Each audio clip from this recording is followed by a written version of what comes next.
الرحمن الرحیم۔ ناظرین کرام،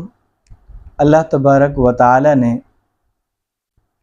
اپنے پیارے حبیب صلی اللہ علیہ وسلم کی ذات اقدس پہ قرآن کریم کو نازل فرما کے مختلف مقامات پہ ایک ایسا پیغام عطا فرمایا کہ وہ پیغام انسانیت سے محبت، خاص طور پر اہل ایمان سے محبت کا اظہار تھا،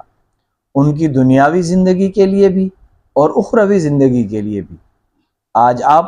سورۃ الحشر کی 2 آیات کا ترجمہ اور مفہوم سمجھیے کہ اس میں اللہ تبارک و تعالی کس طرح محبت کا اظہار فرما رہے ہیں۔ اللہ تعالیٰ فرماتے ہیں،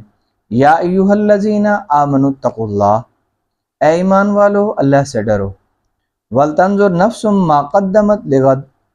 اور چاہیے کہ تم میں سے ہر ایک جی جو ہے وہ اس بات پہ غور و فکر کرے، وہ اس بات کو ضرور مد نظر رکھے کہ اس نے اپنے آنے والے کل کے لیے کیا بھیجا ہے،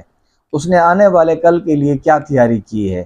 وہ جس سفر کے لیے نکلنا چاہ رہا ہے، یعنی زندگی سے موت کی طرف جب وہ جائے گا، دنیا عارضی ٹھکانہ تھا اس کا، یہ مستقل رہائش نہیں تھی، یہاں سے اس نے بہر صورت آگے جانا تھا۔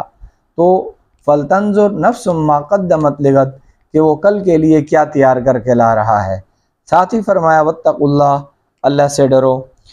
ان اللہ خبیر بما تعملون، بے شک اللہ تبارک و تعالی باخبر ہیں اس سے ان تمام تر معاملات سے جو تم کرتے ہو۔ سامعین مکرم، اب اس سے اگلی آیت دیکھیے، اس میں ایک خاص پیغام کے ساتھ ساتھ ایک خاص پیار بری نصیحت بھی ہے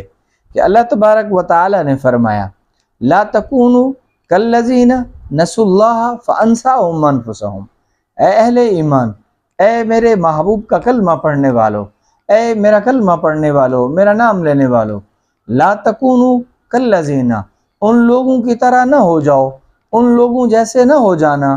لا تکونوا کالذین نسوا اللہ، جنہوں نے اللہ کو بھلا دیا، جو اللہ کو بھول بیٹھے غفلت میں آ کے، جنہوں نے اللہ کو بھلا دیا۔ ایمان والو تم ان جیسے نہ ہو جانا، کیا نقصان ہوگا اگر کوئی ان جیسا ہوا تو فانساہم انفسہم، اللہ تعالیٰ فرماتے ہیں پھر ان کو انہی کے نفسوں کے اندر غرق کر دیا جائے گا، ان کو انہی کے اعمال کے اندر غرق کر دیا جائے گا،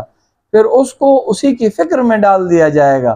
پھر وہ انسان، وہ اہل ایمان کیا ہوگا کہ اپنے آپ کے معاملات میں وہ اس طرح مستغرق ہو جائے گا، وہ اس طرح ڈوب جائے گا کہ اللہ وحدہ لا شریک لہ کے ذکر سے بہت دور چلا جائے گا۔ اللہ تعالیٰ فرماتے ہیں اگر ایسا ہو گیا، تم ان لوگوں میں سے شامل ہو گئے، تم ان لوگوں میں سے ہو گئے، تو اولئک ھم الفاسقون، تو یہ لوگ جو ہیں جو اللہ کو بھولنے والے ہیں، بھلا بیٹھنے والے ہیں، یہ فاسقین میں ہیں۔ وآخر دعوانا ان الحمد للہ رب العالمین۔